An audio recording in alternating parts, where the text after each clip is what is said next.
Hello दोस्तों, आप सबका स्वागत है एक बार फिर से एस्ट्रो गुरु चैनल पर। आप सभी के लिए आज एक और टैरो सेशन में लेकर के आया हूं और आज का विषय है विवाह के बाद कैसा होगा जीवन, यानी शादी के बाद आफ्टर मैरिज क्या रहेगा, कैसा रहेगा आपके लिए, इस पर टैरो की क्या गाइडेंस है, ये आज का विषय है और यही आज कवर करूंगा। आज के इस विषय के लिए दो पाइल्स को बनाया गया है जिनके सिंबॉलिक्स आपकी स्क्रीन पर अब एक साथ दिखाए जा रहे हैं। Pile number 1 4 of wands, pile number 2 the lovers.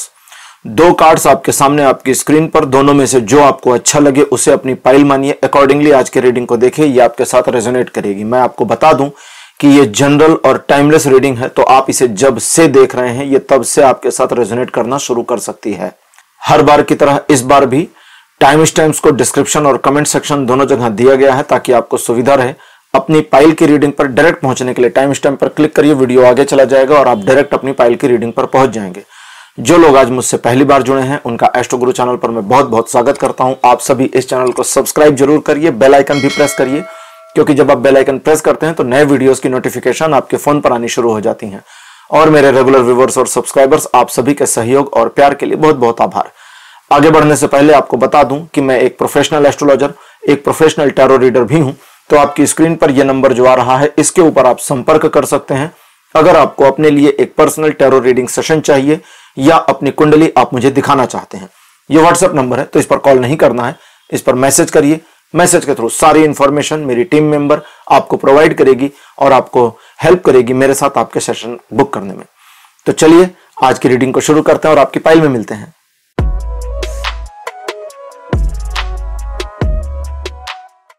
Hello पाइल नंबर 1, आप सबका स्वागत है आपके रीडिंग में। आपने 4 ऑफ वॉन्ड्स चूज किया था, मेरे बगल में 4 ऑफ वॉन्ड्स की फोटो लगा दी गई है। जैसा कि आप इस फोटोग्राफ को देख रहे होंगे, ये एक विवाह के मंडप जैसा कुछ परिदृश्य प्रस्तुत करता है और कहीं ना कहीं टैरो रीडिंग में ये विवाह के बारे में सूचना भी देता है, इसलिए इसको पाइल के सिंबॉलिक के रूप में लिया है। पहला कार्ड आपके लिए जो मेरे पास आ रहा है ये 4 ऑफ वॉन्ड्स, बहुत बढ़िया। सेकंड पोजीशन पर आपके लिए है king of wands. Card number 3 आपके लिए है नाइट ऑफ सॉर्ड्स और 4th नंबर पर है द टावर और अंतिम कार्ड आपके लिए है द मैजिशियन। 5 कार्ड्स आपके लिए अपीयर हो चुके हैं, जिनमें से 2 कार्ड नेगेटिव हैं, नाइट ऑफ सॉर्ड्स और द टावर, और 3 कार्ड्स पॉजिटिव हैं, वो काफी पॉजिटिव हैं। चलिए, अच्छा, कोई भी परसेप्शन अभी आप अपने मन में मत बनाइए, क्योंकि टैरो में कई बार ऐसा हो जाता है कि जो कार्ड पॉजिटिव दिखे वो पॉजिटिव ना हो, जो नेगेटिव दिखे वो नेगेटिव ना हो। चलिए रीडिंग को शुरू करते हैं और समझने की कोशिश करते हैं। हमारा विषय है कि विवाह के बाद कैसा होगा जीवन। विवाह को लेकर के आपके मन में एक कल्पना दिखती है, एक पॉजिटिविटी दिखती है, जिसमें आपका सिर्फ कल्पना ही नहीं दिखती, एक बड़ी चाहत, ख्वाहिश भी दिखती है कि भाई विवाह के बाद हम ये चाहेंगे या मुझे ये मिले वो मिले, ऐसा हो वैसा हो। एक पूरी प्लानिंग दिखती है। प्लानिंग में कोई समस्या नहीं है, लेकिन जैसा कि सभी लोग जानते हैं कि हमारा जीवन वैसा नहीं होता जैसा हम सोचते हैं, जैसा हम चाहते हैं वैसा नहीं होता ना। हर चीज उस तरह से नहीं होती जैसा हम चाहते हैं। कुछ चीजें ईश्वर के द्वारा कहें, प्रकृति के द्वारा कहें, यूनिवर्स के द्वारा कहें, हमारे अपने कर्मों के द्वारा कहें तो संचालित होती रहती हैं। तो वही चीजें हैं। तो बदलाव सृष्टि का नियम है और आपके जीवन में भी होना है। पाइल नंबर 1, आपकी अपनी चाहत में कोई दोष नहीं है, आपकी अपने डिमांड में किसी प्रकार की कमी नहीं है, चीजें आपके पक्ष में है। लेकिन आपके लिए पहला सजेशन टैरो यह देता है कि आप इन चीजों के बारे में जिद में ना आए, क्योंकि अगर आप जिद में आते हैं तब मामला गड़बड़ हो सकता है। आपके विवाह के बाद की परिस्थितियों में आपको शुरुआती एडजस्टमेंट्स करना पड़ेगा, क्योंकि शुरुआती एडजस्टमेंट के बिना आप वहां तक नहीं पहुंचेंगे जहां आपका पहुंचना नियति ने निर्धारित कर रखा है। कई बार ऐसा होता है कि नियति ने हमारे लिए कुछ निर्धारित रखा है, कुछ हमारे भाग्य में है, लेकिन हमें वो नहीं मिल रहा। क्यों? क्योंकि हम कर्म उस दिशा में नहीं कर रहे। तो कर्मों को भी सही दिशा में बनाए रखना होगा, तभी जो भाग्य में है, जो नियति में है, वो मिलेगा। आपके लिए है कि थोड़े से एडजस्टमेंट्स करने होंगे। पहले आप रिजल्ट को समझ लें, क्योंकि आज की रीडिंग अगर आप देख रहे हैं कि विवाह के बाद कैसा होगा जीवन, तो सबसे ज्यादा कौतूहल इस पर होगा कि सचमुच अच्छा होगा, बुरा होगा, न्यूट्रल होगा, क्या होगा? तो आपके लिए जो रिजल्ट है उसे मैं पहले एक दो लाइन में समझा देता हूं, फिर मैं डिस्क्राइब करूंगा। तो रिजल्ट कहता है कि आफ्टर मैरिज, विवाह के बाद एक ऐसा समय आपके जीवन में आना निर्धारित है, निर्धारित किया गया है, नियति के द्वारा तय है, जहां पर आप न सिर्फ फुलफिल हो जाएं, यानी कि सब कुछ आपके कंट्रोल में हो या आपके पक्ष में हो, बल्कि आप अपने अनुसार उसे मैनेज भी कर पाएं। देखिए, हर चीज पॉजिटिव हो और सब सुखमय रहे, ये चाहत तो सभी की होती है, लेकिन उस सुखमय संसार को हम नियंत्रित करें। अगर ऐसा हो जाए कि वो हमारे नियंत्रण में है, तो इससे बड़ी बात कुछ भी नहीं है। तो वो आपको मिलने की संभावना दिखती है। आज की ओरेकल डेक हम लेते हैं, जिससे हम थोड़ी इंफॉर्मेशन और गेन कर सकें। और आज की ओरेकल डेक बड़ी प्यारी है, इसका नाम है रोमांस एंड लव। डेक का नाम है रोमांस एंड लव। आजकल जो आप YouTube पर मेरे शॉर्ट्स देख रहे होंगे, जिसमें लव शॉर्ट्स आ रहे हैं ना, love card of the day, वो मोस्टली इसी से मैं निकालता हूं। ठीक है, तो चलिए देखते हैं कि ये ओरेकल डेक क्या इंफॉर्मेशन देती है। पहला कार्ड आपके लिए अपीयर, अपॉलॉजी। सेकंड नंबर पर आपके लिए कार्ड अपीयर हुआ है चेरिश्मा। कार्ड नंबर, चेरिश्मा को करिश्मा ही समझिए एक तरह से। Illusions, card number 3। Fourth number पर आपके लिए है स्पार्क्स। स्पार्क्स मतलब चिंगारी समझ लें। और बटरफ्लाई अंतिम कार्ड है। बटरफ्लाई, बटरफ्लाई का मतलब होता है तितली। तितली एक उन्मुक्त इंसेक्ट कह लें, पंछी कह लें, कुछ भी कह लें, पंछी तो नहीं कहेंगे। ठीक है, तितली ही कहते हैं। ठीक है, तो जो बटरफ्लाई होती है वो उन्मुक्त होती है, कहीं भी घूमती है, कहीं भी बैठती है, किसी भी फ्लावर पे घूम रही होती है, हमारे पास भी आती है, हमसे दूर भी चली जाती है। ठीक, तो रीडिंग कहती है कि आप अपने वैवाहिक जीवन में पहले तो जो मिला है, कई बार, अच्छा यहां पर ये जो रीडिंग है ना, आज की हमारी रीडिंग है कि विवाह के बाद कैसा होगा जीवन, तो ये दो लोगों पर रेजोनेट करेगी, दो तरह के लोगों पर। एक, जिनका विवाह अभी होना है और जिनका अभी नया नया विवाह हुआ है। जिनके विवाह को 1 वर्ष से अधिक हो गया, उन पर रेजोनेट नहीं करेगी। ठीक है, तो उनके लिए मैं, अगर आप लोग रिक्वेस्ट करेंगे तो मैं एक अलग से बनाऊंगा कि विवाह के इतने समय के बाद अब चीजें कैसी होंगी, तो उस पर वो एक अलग ही टॉपिक है। अभी मैं उस पर सोच नहीं रहा हूं, क्योंकि अभी उस पर मैंने सोचा नहीं है। ठीक, तो वो टॉपिक नहीं डिसाइड करते। तो सबसे पहले तो आपने जो सोचा है वो नहीं मिला, या आप जो सोच रहे हैं वो अगर नहीं मिलता, दोनों कंडीशन में, तो सबसे पहला एक कष्ट होता है कि यार हमने ये सोच रखा था, बताओ हमें ही मूर्ख थे, हमारे ही दिमाग में फितूर भरा हुआ था, हमने क्या क्या सोचा था, क्या हो गया। तो गिल्ट नहीं लेनी। अपोलॉजी का कार्ड कहता है सेल्फ गिल्ट नहीं लेनी। न सेल्फ गिल्ट लेनी है, न दूसरे को इसके लिए उत्तरदायी ठहराना है, क्योंकि हर व्यक्ति, कार्ड कहता है कि अपना पार्ट प्ले कर रहा है। हम सभी इस धरा, इस पृथ्वी पर, ब्रह्मांड के इस ग्रह पर सिर्फ विजिटर मात्र हैं और कुछ भी नहीं है। विजिटर हैं, हम यहां विजिट पर हैं और फिर चले जाएंगे। हमारी आत्मा ने शरीर धारण किया इस धरा पर जीवन के लिए, और फिर हम शरीर इसी ग्रह पर छोड़कर फिर कहीं और चले जाएंगे।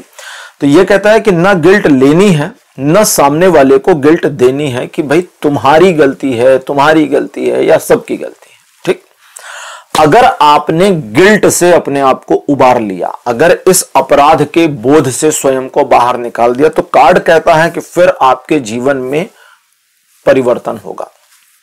चरिश्मा कहता है कि एक परिवर्तन होगा, और परिवर्तन कैसा? मिरेकल जैसा। एक मिरेकल का मतलब होता है कि एक, समझिए तो एक जादू जैसा परिवर्तन होगा। क्योंकि जब हम अपराध की भावना में रहते हैं, अगर हम अपने प्रति अपराध की भावना में हैं, तो हम स्वयं को दोषी मान रहे हैं। अगर हम सामने वाले को दोषी मान रहे हैं, तो भाई हम उसे अपराधी मान रहे हैं। तो जब अपराध वाला मामला आ जाता है, गिल्ट आ जाती है, तो हमें जस्टिस चाहिए होता है। बहुत सारे लोग जस्टिस सीख करने लगते हैं, और जब हम अपराध की भावना से हट जाते हैं, तो हम चीजों को एक नए आवरण में देख पाते हैं, या पुराने आवरण के हटने से वो धुंध हट जाती है और हम चीजों को उसकी क्लियरिटी में देख और समझ पाते हैं। और जब हम सिचुएशन को एक धुंध हटने के बाद, उस गिल्ट के हटने के बाद देखना शुरू करते हैं, तो फिर वो एक परिवर्तित स्वरूप होता है। ठीक है, जैसे मान लीजिए आपका कोई काम है या कोई सिचुएशन है और आपने घर में पता चला कि भाई चलो मान लेते हैं कि एग्जांपल लेते हैं, घर में एक गिलास टूट गया और आपने देखा कि भाई इस पर्सन की वजह से टूटा होगा, तो फिर आप उस पर नाराज हो जाएंगे। लेकिन अगर आप उसको अपराध की श्रेणी में ना डालें कि भाई नहीं आपकी गलती नहीं है, सिचुएशनली बाई चांस ये हो गया होगा, तो आप देखेंगे फिर आपको गुस्सा नहीं आ रहा, आपका गुस्सा अचानक से छूमंतर हो गया। तो आप सिचुएशन को एक नए आवरण में देखना शुरू करेंगे, एक नया कलेवर चढ़ जाएगा। वो कलेवर आपके मन मस्तिष्क को एक नई कल्पना में डालना शुरू करेगा। और वो कल्पना क्या है कि अब आप इस सिचुएशन को अपने अनुसार मोड़ें, स्ट्रेटजी बना लें। और विवाह के पश्चात आपकी जो पहली स्ट्रेटजी होनी चाहिए वो ये होनी चाहिए कि अभी मुझे बस सिचुएशन में एडजस्ट करते जाना है। एक कहावत सुनी होगी आपने, जैसा देश वैसा भेष। मैं सभी के लिए बोल रहा हूं, स्त्री पुरुष सभी के लिए बोल रहा हूं, ठीक है। जैसा देश वैसा भेष कहावत है कि भाई जैसे देश में रहो उसी प्रकार के रूप रंग ड्रेस को पहनो, तब आप वहां पर घुल मिल सकोगे, वरना तो आप आउटसाइडर की तरह से गिने जाओगे और लोग आपको वैल्यू नहीं देंगे। मतलब तो ये होता है। लेकिन मैंने इस पर जरा सा विचार किया और इसका एक नया मतलब निकाला। और मेरा वाला मतलब बड़ा फनी है लेकिन काम करता है। और मेरा वाला मतलब है कि यह कहावत कहती है कि भैया तुम जितने पागल हो हम उतने ही पागल हैं, पागलों के बीच में पागल है। ठीक, जैसे एक छोटी सी कहानी है कि एक गांव था, वहां पर एक राजा राज करता था। एक दिन एक जादूगर आया, उसने गांव के कुएं में, एकमात्र कुआं गांव में था और एकमात्र कुआं राजमहल में था। गांव के कुएं से गांव वाले पानी पीते थे, राजमहल से राजमहल वाले। ठीक, दो कुआं था। गांव के कुएं में उसने एक पुड़िया डाल दी। सुबह सुबह लोगों ने पीना पानी शुरू किया, दोपहर होते होते लोग पागल हो गए। ठीक, सांझ होते होते तक लोगों ने मीटिंग बिठाई कि भैया हमारा राजा पागल हो गया है, इसको मारो और एक समझदार आदमी को राजा बनाओ। सभी ने प्लानिंग करी और सुबह राजमहल पर धावा बोल दिया। अब राजा परेशान, क्योंकि सेना भी गांव में ही रहती थी, सैनिक भी पागल हो चुके थे, केवल राजमहल के लोग बचे थे जो कुएं का पानी पी करके बचे थे। मंत्री से पूछा उपाय क्या है, तो उन्होंने कहा कोई उपाय नहीं महाराज, पीछे के रास्ते से भागिए और उसी गांव के कुएं का पानी पी लीजिए। राजा बोला हम तो पागल हो जाएंगे। बोला महाराज पागलों का राजा पागल, और कोई उपाय नहीं है। राजा भागा, रानी भागी, मंत्री भागे, सेवक भागे, सबने कुएं का पानी पिया। और दूसरे दिन दोपहर में उस गांव में एक उत्सव मनाया गया त्योहार मनाया गया। सभी गांव वाले ने ईश्वर को धन्यवाद दिया कि हे ईश्वर आपका धन्यवाद, हमारा राजा ठीक हो गया। राजा भी उन्हीं के बीच में कपड़े फाड़ कर नाच रहा था और गालियां बक रहा था।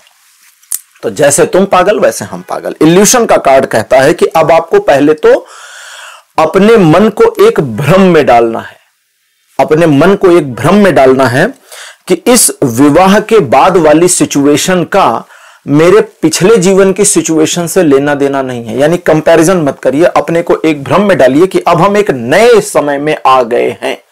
और ना सिर्फ एक नए समय में आ गए हैं, बल्कि अब यह समय मुझे अपने अनुकूल बनाना है। तो अपने अनुकूल बनाने के लिए पहले मुझे इस समय के अनुकूल होना होगा। तो एक भ्रम में आना है। भ्रम क्या कि सारी चीजें ठीक हैं, पॉजिटिव हैं और मुझे इसके साथ अपने को एडजस्ट कर लेना है, तालमेल बिठा लेना है। नए परिवार के साथ में, अगर आप लड़की हैं तो नए परिवार के साथ में तालमेल बिठा लेना है, और अगर आप पुरुष हैं तो जो आपकी नई वाइफ आई है उसके साथ अपने को तालमेल में लेकर के आना है और अपनी एक्सपेक्टेशन को पीछे करना है। अगर आपने ये कर लिया तो स्पार्क हो जाएगा। स्पार्क, यहां पर स्पार्क का कार्ड है और इधर टावर का कार्ड है। टावर का कार्ड और स्पार्क का कार्ड दोनों कहते हैं कि चीजें सेम सेम हैं, ऐसा नहीं कि कुछ नुकसान होगा। स्पार्क में क्या होगा कि अब आपकी ट्यूनिंग उस, अगर आप कन्या है और आपका विवाह हुआ, आप किसी नए घर में गई, तो अब आपकी ट्यूनिंग उस परिवार से मैच करना शुरू करेगी। क्यों? क्योंकि आप उसके अनुसार खुद को ढाल रही हैं। और अगर आप पुरुष हैं और अपनी पत्नी के अनुसार खुद को ढाल रहे हैं तो आपकी ट्यूनिंग आपकी पत्नी के साथ मैच करेगी। दोनों ही कंडीशन में आप द मैजिशियन या बटरफ्लाई की पोजीशन को अचीव कर लेंगे। अगर मैं बटरफ्लाई की पोजीशन पर कहूं तो फिर आप उन्मुक्त और एंजॉय करेंगे अपने वैवाहिक जीवन को, और अगर मैजिशियन की पोजीशन पर कहूं तो फिर पकड़ आपकी आ जाएगी। अब इस पकड़ को हम जरा समझ लें। अगर आप पुरुष हैं, लड़कियां बुरा ना माने, अगर आप पुरुष हैं और अगर आपने अपनी पत्नी से सिर्फ तालमेल बिठाना सही शुरू कर दिया, यहां तालमेल बिठाने की बात हो रही है कि आप जरा उसको समझें, उसकी सोच को समझें, उसकी चॉइसेस को समझें, उसकी लाइक डिसलाइक को समझें और उसके साथ थोड़ा एडजस्ट हो जाए। और अगर आपने एडजस्ट कर दिया तो वो तो महिला है, वो तो एक स्त्री है, और स्त्री जिस पहली चीज को करना जानती है वो होता है समर्पण। स्त्री ही समर्पित होती है। पुरुष समर्पित नहीं हो पाता है। पुरुष के अंदर थोड़ा सा एक साइकोलॉजिकल कह लें या ईगो कह लें इशू होता है, तो पुरुष का समर्पण उतना आसान नहीं है जितना स्त्री का है। स्त्री स्त्रैण है, पुरुष पौरुष में है। पौरुष युद्ध करना जानता है और स्त्रैण समर्पण जानता है। यहां आत्मसमर्पण की बात नहीं हो रही। समर्पण को सिर्फ समर्पण, और अगर आप इसे स्पिरिचुअलिटी समर्पण से जोड़ रहे हैं तो बिल्कुल उसी समझें, वही है। स्त्री ही ग्रहण कर सकती है। इस पूरी दुनिया में अगर किसी में ग्रहण करने की क्षमता है तो स्त्री में है। वो गर्भ ग्रहण करती है। इससे बड़ी चीज क्या ही होगी दुनिया में कि वो गर्भ को ग्रहण कर लेती है। तो वही ग्रहण कर सकती है, उससे ज्यादा सामर्थ्य कोई नहीं रखता पूरी दुनिया में। तो एक महिला की सामर्थ्य सबसे अधिक है, और अगर वो सामर्थ्य पुरुष के साथ जुड़ जाए तो फिर जग जीत लेंगे आप। तो उसका समर्पण जैसे ही आपके साथ आता है, आपके बीच का द्वय खत्म हो जाएगा। और जब द्वय का मतलब डुअलिटी, और जब डुअलिटी खत्म हो जाएगी तो आप दोनों एक हो जाएंगे। एक, अब ये मेटाफर है कि आप एक हो जाएंगे, समझ गए ना? मेटाफर का मतलब एक उपमा है। ऐसा थोड़ी कि आप दो लोग जुड़ जाएंगे आधे आधे, है ना? ऐसा नहीं होगा।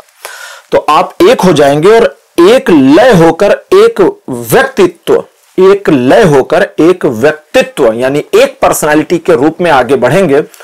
और आपका जो वैवाहिक जीवन है, आप दोनों के अनुसार उस दिशा में बढ़ना शुरू होगा जिसे हम कहते हैं कि जो चाहते हो सब मिल जाएगा। और बटरफ्लाई का कार्ड कहता है कि इसी उन्मुक्तता को स्वीकार करना है, इसी उन्मुक्तता को स्वीकार करना है। और अगर आप महिला हैं और अगर आप अपने आप को इस सिचुएशन में लाती हैं जहां पर आप सिचुएशन के साथ स्वयं को एडजस्ट करती हैं, तो ना सिर्फ इन लॉस की फैमिली बल्कि आपका हस्बैंड आपको स्वीकार कर लेगा। क्योंकि एक लड़की जब विवाह करके जाती है तो भाई इनिशियल क्या होता है, शारीरिक रूप से लड़की दूसरे के घर पहुंच गई, लेकिन अभी घर वालों के लिए वो आउटसाइडर ही है। अभी साइकोलॉजिकली उन्होंने उसे अपना नहीं माना है, क्योंकि अभी उनको पता है वो दूसरी है। और कई बार लड़कियां भी बड़ी गलती करती हैं। क्या करती हैं? शादी के बाद बातचीत करते हुए कहती कि हमारे घर में ना ऐसा होता था।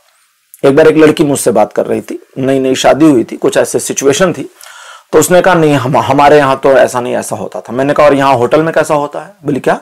मैंने कहा यहाँ होटल में, यहाँ होटल में रह रही हो ना, ये तुम्हारा घर तो है नहीं। कि नहीं ये मेरा घर है। हम कहा तो वो कि वो भी मेरा है। मैं कहा नहीं वो तुम्हारा नहीं है, वो मम्मी का है, उसको मायका कहते हैं बच्ची।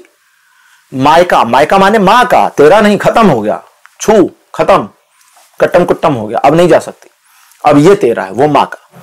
तो जब भी बात करें तो बोले मेरी मम्मी के घर पे ऐसा होता है, मेरे घर में यहां पर, इसे मेरा मान लीजिए। जितना मेरा मानोगी उतना वो तुम्हें मेरा मान लेंगे। तुम मेरा मानो मैं तुम्हें मेरा मानू, तुम तेरा मानो मैं तुमको तेरा मानू। और बटरफ्लाई का कार्ड कहता है कि तब सिचुएशन मेल्ट होने लगेगी, और उस मेल्टिंग सिचुएशन में तुम इस तरह घुल जाओगी उस परिवार में जैसे तुम कभी इस परिवार का हिस्सा ना रही हो, ऐसा हुआ ही ना हो। और बस चीजें बेटर, पॉजिटिव। और आपके लिए आज की रीडिंग बहुत पॉजिटिव आई है। पाइल नंबर 1 रीडिंग कंप्लीट हो गई है। रीडिंग आपको कैसी लगी, अपने एक्सपीरियंस, अपने अनुभव कमेंट सेक्शन में लिखना बिल्कुल मत भूलिएगा। इस वीडियो को लाइक करिए और शेयर जरूर करिए अपने फैमिली या फ्रेंड्स के साथ में। अगले वीडियो में आपसे फिर मिलूंगा। Bye bye.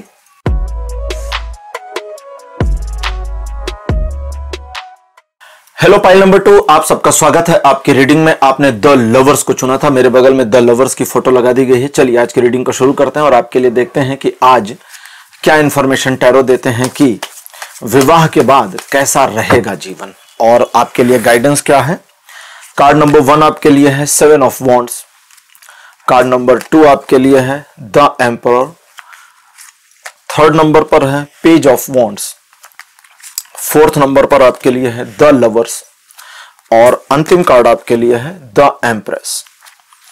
तो 5 कार्ड्स आपके लिए अपीयर हो चुके हैं। अगर एक लाइन में कहें तो मुझे अच्छा दिख रहा है, बुरा बिल्कुल नहीं दिख रहा है। लेकिन हाँ, एक चीज जरूर दिखती है जो आपके लिए आप अच्छे नोट पे ले लें तो अच्छा, बुरे नोट पे ले लें तो बुरा। और वे है कि आप देखो, विवाह के बाद 2 चीजें होती है ना, एक होता है पति पत्नी के बीच का संबंध, और एक होता है कि आफ्टर मैरिज इन लॉज के साथ रिलेशनशिप, क्योंकि एक और परिवार जुड़ रहा होता है। तो जो परिवार जुड़ रहा है उसके साथ दिक्कत नहीं है, आप दोनों के बीच में दिक्कत हो सकती है और नहीं भी हो सकती है, यानी ये डिपेंड करता है आपके ऊपर। अभी बताता हूं कैसे। अपने विवाह को लेकर के एक दहशत वाली स्थिति का सामना आपने किया है पास्ट में, जहां आपका डर दिखता है कि यार क्या होगा क्या नहीं होगा, ऐसा होगा वैसा होगा, क्या होगा, और मैं क्या करूंगी या करूंगा वाली फीलिंग्स भी दिखती है, जिसमें आप डर भी दिखा रहे हैं, मतलब आपका पास्ट डर भी दिखा रहा है, न्यूट्रल सिचुएशन भी दिखा रहा है कि नहीं नहीं नहीं नहीं सब ठीक है, सब मैनेज हो जाएगा, दुनिया का हो गया तो हमारा भी हो जाएगा, और जिद भी दिखा रहा है, करे होगा कैसे नहीं, हम करके दिखाएंगे। तो तीनों मोड दिखता है। ठीक, कुछ आपके आसपास के लोगों के वैवाहिक जीवन, उनके बिहेवियर, उनकी बातें, उनके एक्सपीरियंस ने आपको परेशान किया है, एक वो भी दिखता है। और लगभग 30% ऐसे लोग हैं पाइल नंबर 2 में जिनका एक प्रेम संबंध टूट छूट गया, जिसकी टीस मन में बड़े लंबे समय तक बनी रही थी। हालांकि अभी आप उस टीस से बाहर हैं, तो वो टीस भी आपको कहीं ना कहीं डिस्टर्ब करती है कि पता नहीं यार आफ्टर मैरिज हम जस्टिफाई कर पाएंगे अपने रिलेशनशिप को या नहीं। तो पहला तो बता दूं कि हाँ जी जस्टिफाई कर पाएंगे, वो टीस वाला मामला हटा दीजिए दिमाग से। अब आगे चलते हैं। विवाह होने के पश्चात आपका और आपके जीवन साथी के बीच में अगर आपने किसी तीसरे की एडवाइस ली, ये वार्निंग है, एकदम ध्यान से सुन लीजिए। तीसरा पर्सन कोई भी हो, भाई बहन, माता पिता, दोस्त यार, अड़ोसी पड़ोसी, कोई भी हो, एनी बडी, इंसान से लेकर जानवर तक, किसी की एडवाइस नहीं लेनी है। ठीक, अगर एडवाइस लेनी है, ये वाला कार्ड ये तो कहता है एडवाइस नहीं लेनी, द लवर्स का कार्ड यहां पर आया है। अच्छा, द लवर्स का आज हमारा पाइल का सिंबॉलिक भी और यहां भी आया है नंबर 4 पे। ठीक है, बहुत बढ़िया कोइंसिडेंस है, क्योंकि पहली पाइल में भी 4 ऑफ वॉन्ड्स आया था। तो अच्छा, द एम्प्रेस कहती है कि एक सिचुएशन हो सकती है जहां पर आप किसी से एडवाइस लें या कोई आपको एडवाइस करे। तो अब वहां पर दो चीजें हैं कि कोई आपको एडवाइस करे, अगर पर्सन अपने मैरिड लाइफ से एक्सपीरियंस ले करके आपको गाइड कर रहा या कर रही है, तो उसकी बात को सिर्फ सुन लेना है। एक कान से सुनना है और दूसरे कान से निकालना नहीं है, लेकिन अंदर भी नहीं ले जाना है। ठीक, आपको उसकी बात को सुन लेना है कि हाँ एक किताब है, हमने ये वाला पन्ना पढ़ लिया, अब बात खत्म हो गई। ठीक, और अगर किसी सिचुएशन में आपको एडवाइस लेनी है तो आपका दिमाग ये कहता है कि वो जो किताब का पन्ना पढ़ा वो वाले और ये वाले दोनों मामलों में आपका दिमाग यूं होना चाहिए कि भैया हमने एडवाइस ली या सुनी, दोनों कंडीशन में फाइनल जजमेंट और डिसीजन हम लेंगे। ऐसा नहीं है कि किसी ने कहा कि यार तुमको ना पत्नी को मुट्ठी में रखना चाहिए तभी तुम असली मर्द हो। ठीक है, आपने ज्ञान दे दिया, वो हम डिसाइड करेंगे कि हम कैसे मर्द हैं, है ना। असली मर्द पत्नी को मुट्ठी में रखे, बाहर 4 हाथ मार खा के आ जाए, तो ऐसा थोड़ी ना असली मर्द होता है। तो वो खुद डिसाइड करेंगे कि कौन क्या करेगा या मैं क्या करूंगा। अभी पुरुषों की बात कर रहा हूं, तो दोस्त, रिश्तेदार, मित्र, घर वाले, जिसमें भाई बहन, माता पिता, चाचा चाची, ताऊ ताया, भाई भाभी, कोई भी हो, कोई भी एडवाइस कर रहे हैं उनको डिनाइल न करिए, उनके डिसरिस्पेक्ट मत करिए, लेकिन फाइनल डिसीजन खुद लीजिए कि मुझे क्या करना है। दूसरा, महिलाओं के लिए। अच्छा, महिलाओं के लिए आपके लिए है कि आपको जो दूसरी महिलाएं, ये थोड़ा सा अजीब है और थोड़ा आपको बुरा भी लग सकता है, लेकिन मैं वही बताऊंगा जो मुझे दिख रहा है। आपको अगर दूसरे पुरुष, अब दूसरे पुरुष में भाई बहन या मित्र हो सकते हैं या आपके फैमिली में कोई मेंबर हो सकता है, अगर वो एडवाइस करते हैं कि देखो तुम लड़की हो, शादी करके जा रही हो, शादी के बाद ये ऐसा करना वैसा करना, ये मत करना वो मत करना, तो उनकी बात को थोड़ा सा सुनना है, लेकिन फिर भी सोचना है कि अच्छा इनकी बात में दम है कि नहीं है। और अगर दूसरी महिलाएं आपको एडवाइस कर रही हैं तो उसमें 2 एडवाइजेज होंगी। एडवाइस की कैटेगरी 2 जा रही है। पहली कैटेगरी कहता फनी एडवाइस होगी, जिसे सुनकर हंसोगी। क्यों हंसोगी हम डिस्क्लोज नहीं करेंगे, खुद ही समझ लेना। उसमें कई सारे एंगल होते हैं ना हंसने वाले मामले में, तो उसको खुद समझ लेना कि किन किन एंगल्स में मुझे हंसी आ रही है सुन करके, तो वो ठीक है। वो हंसी वाले एंगल्स पर आपको उनकी बातों को कंसीडर करना है, यानी ध्यान में रखना है। मैं मानने को नहीं कह रहा, लेकिन कुछ ऐसी बातें होंगी जो आपको थोड़ी अजीब लग सकती हैं, बुरी लग सकती हैं। आपको ऐसी भी फीलिंग आ सकती है कि भाई किसी और के साथ ऐसा हुआ तो जरूरी थोड़ी हमारे साथ भी ऐसा हो जाए। ठीक, कंपैरिजन में दिमाग चला जाएगा, तो वो एडवाइजर्स माननी नहीं है। अब इन दोनों के अलावा, अब स्त्री पुरुष को हटाते हैं, न्यूट्रल में चलते हैं। न्यूट्रल में आपको ऐसे लोग मिल सकते हैं बीच बीच में जो आपके रिलेशनशिप के बारे में गलत फहमी करने वाली सिचुएशंस, टॉक्सिकनेस बढ़ाने वाली सिचुएशंस, आपके बीच मनमुटाव बढ़ाने वाली सिचुएशंस, एक दूसरे को नियंत्रित करने वाली सिचुएशंस के बारे में एडवाइस करेंगे। इनकी बातें इधर से सुनिए, इस कान से दूर निकाल दीजिए, 2 किलोमीटर दूर चला जाए, ध्यान नहीं देना। आपको ध्यान क्या देना है? रीडिंग कहती है कि जो ईश्वर के द्वारा, अब ईश्वर के द्वारा का मतलब यहां पर क्या होता है कि जो नैतिकतापूर्ण है, जो मोरल कहता है। जैसे एक पुरुष के लिए मोरल क्या है आफ्टर मैरिज, कि भाई उसे अपनी पत्नी को प्यार करना है, केयर करना है, क्योंकि अब वो तुम्हारे डिपेंडेंट है। भले वो कमा रही है, ठीक है, लेकिन अगर रात को 9 बजे कहीं बाहर फंस गई तो पहले फोन तुम्ही को करेगी कि कहां हो जानू, इधर आ जाओ जल्दी से। ठीक है, तुम्हारे पे डिपेंडेंट, वो चाहे जितनी आधुनिक हो जाए, बुरा मत मानिएगा। तो ये कहता है कि जो मोरल कहता है, जो नैतिकता कहती है कि वो लड़की तुम्हारे भरोसे अपना पूरा बचपन से लेकर के अभी तक का जो परिजन मित्रजन रहे सबको छोड़ छाड़ के आ गई, अब तुम उसकी ध्यान रखो, उसकी केयर करो, ये तुम्हारी नेचुरल और नैसर्गिक ड्यूटी है पुरुष होने के नाते, तो वो फॉलो करना, यह है मोरल। और स्त्री होने के नाते, अब स्त्री होने के नाते जब तुम सब कुछ छोड़कर आ रही हो तो वो वही एक आदमी है जो तुम्हें अपना रहा है, तो तुम्हारी मोरल रिस्पॉन्सिबिलिटी अब न सिर्फ उसके प्रति है बल्कि उसके परिजनों के प्रति भी आ गई है। ठीक, तो आपको अपनी रिस्पॉन्सिबिलिटी को पूरा करना है वहां पर। अगर आप दोनों अपनी रिस्पॉन्सिबिलिटीज को पूरा करते हैं तो चीजें बड़ी पॉजिटिव, अच्छी और आपके फेवर में होंगी। आज की ओरेकल डेक हमारी है रोमांस एंड लव, बड़ी प्यारी डेक है। यूट्यूब पर जो हमारे डेली शॉर्ट्स आ रहे हैं उसमें आपने देखा होगा love card of the day, उसमें सारे कार्ड्स इसी से निकालता हूं, इसी डेक से। तो इसको मैंने लिया है आज। पहला कार्ड आपके लिए मेरे पास जो आया है यह है वॉइड्स। सेकंड नंबर पर आपके लिए है ट्रस्ट। कार्ड नंबर 3 आपके लिए है ड्रेसिंग अप। फोर्थ नंबर पर आपके लिए है टॉक्सिसिटी। और लास्ट कार्ड आपके लिए है चेरिस्मा। टॉक्सिसिटी के कार्ड से शुरू करेंगे क्योंकि ये मुझे खुद के बारे में पहले इंफॉर्मेशन दे रहा है, कह रहा है मी फर्स्ट। टॉक्सिसिटी का कार्ड कहता है कि मुझे एप्लीकेबल मत होने देना अपने जीवन में, यानी टॉक्सिसिटी को मत आने देना। कैसे आएगी टॉक्सिसिटी वो समझाना चाहता है। कहता है कि जब पेंच फंसे और पेंच में पेंच फंसाते चले जाओ, यानी एक सिचुएशन निगेटिव हुई जीवन साथी को लेकर के, आपने किसी से सलाह दी, उसने एक निगेटिविटी बढ़ाई, उसने एक बढ़ाई और पता चला सब उलझ गया। नहीं, ये नहीं करना। कहता 1 to 1 सुलझा लो ना यार। अगर कुछ इश्यूज हो भी जाते हैं, आमने सामने बैठो, आमने सामने डांटो, आमने सामने गलती निकालो और आमने सामने निपटाओ। और अगर वो वहां पर आमने सामने बैठ करके लड़की या लड़का दोनों में से कोई भी कहता है कि इस बारे में हमें फलाने से बात करनी, तो बोलो कि उन्हीं से फिर शादी करा दो हमारी, या तुम उन्हीं से शादी कर लो।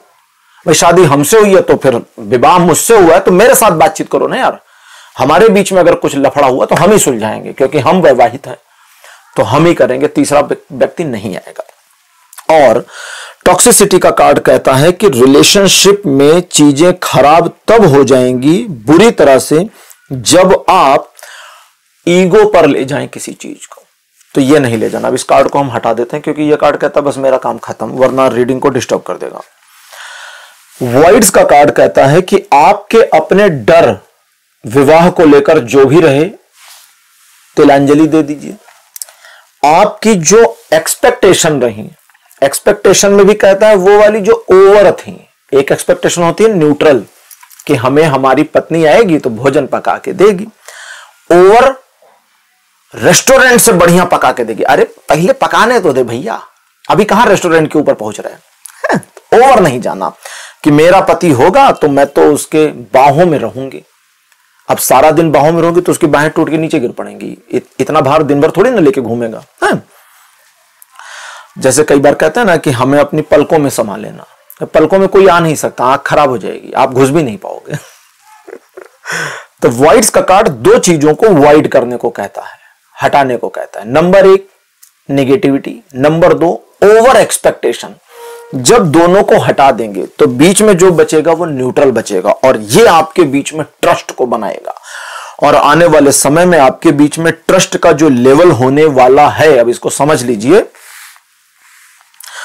ट्रस्ट का जो लेवल होने वाला है आपके बीच में, वो इस कदर हो जाएगा जो अगले 1 से 1.5 साल में होना है, अगर आपने चीजों को इस ढंग से चला दिया तो, कि आप में से आप दोनों लोग कोई बात कह रहे हों और एक बात को बीच में छोड़े तो दूसरा पूरी कर सके। आप आधा सोचें और आधा वो सोच ले। आप अपने ऑफिस में गई हैं, काम कर रही हैं, और आज आपने सोचा कि यार आज मेरा हस्बैंड अगर रसमलाई ले आता तो बड़ा बढ़िया रहता, फिर आपने सोचा छोड़ो यार, बेचारा अभी बोलेगा, फोन कर दूंगी तो बोलेगा कि अब कहां मैं रसमलाई ढूंढता फिरूंगा, एक तो रस खराब हो जाएगा, गाड़ी में गिर जाएगा, पैंट पे गिर जाएगा, दुनिया भर का। और पता चला आप घर पहुंची और वो रसमलाई लेकर आया है। तो उस लेवल की ट्यूनिंग बनेगी जहां आप साइकिक रूप से जुड़ जाएंगे, ठीक है, यानी कि आपके बीच की टेलीपैथी काम करनी शुरू करेगी। लेकिन ये टेलीपैथी ऐसी, अब ये कहता है कि इनको समझा दो कि ये टेलीपैथी ऐसी नहीं होगी कि तुम बैठकर सोचो कि मेरा जानू ये सोचे और वो सोच ले, नहीं, ये नहीं होगा, ऐसे नहीं होगा।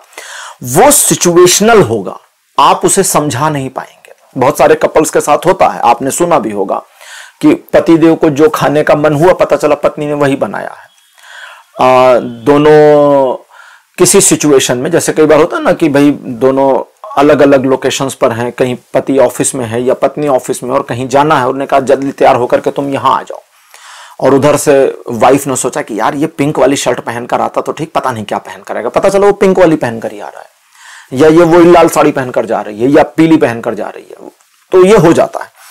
तो कहता है कि उस लेवल का साइकिक जुड़ जाएगा, और जब वो जुड़ा होगा तब आपके बीच, आप उस ब्रिज को बनाने में, अब ये होने के बाद आप उस ब्रिज को बनाने में कामयाब हो जाएंगे, जो आप दोनों के बीच के द्वय को, यानी डुअलिटी को खत्म कर देगा।